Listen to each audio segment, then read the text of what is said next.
milkshake caseiro. Então vamos lá? Bom, gente, os ingredientes são... Eu vou colocar bolacha, mas se você não tiver, não precisa. Bolacha. E essa daqui é a marca, tá? A marca, né? É do Carrefour. Aí, sorvete, eu tô usando chocolate. Cobertura opcional. Mas, gente, se vocês quiserem usar Nutella também. Leite e um copo pra colocar. Não precisa ser de tampa nem nada. Bom, gente, agora eu vou enfeitar o copo e eu vou fazer assim, ó.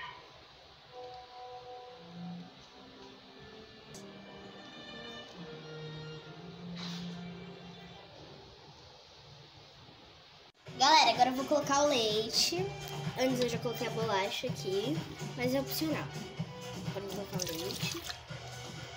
Só um pouquinho. Agora eu vou colocar 2 bolas de sorvete.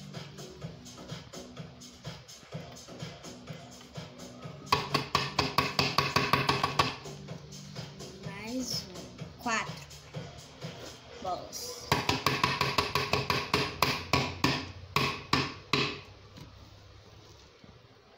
Duas, 3,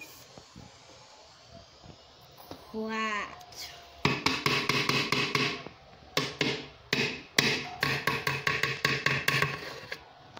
Pronto.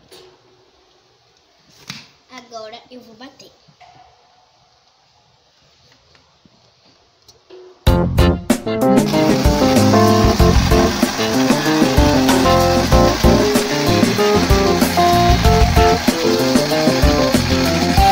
Bom, galera, eu já bati. Ficou assim, não pode bater muito, senão vai ficar muito aguado. Agora eu vou colocar um copo. Ó, a cobertura que a gente já tinha colocado. A gente vai vir colocando.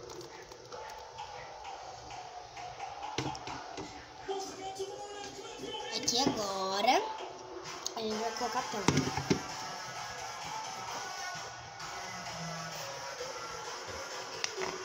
Assim. E pronto. Ficou assim. Agora eu vou chupar pra ver se ficou bom.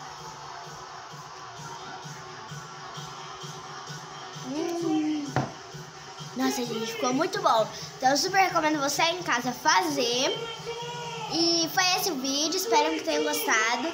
Clique no gostei se você gostou. E um beijo, tchau.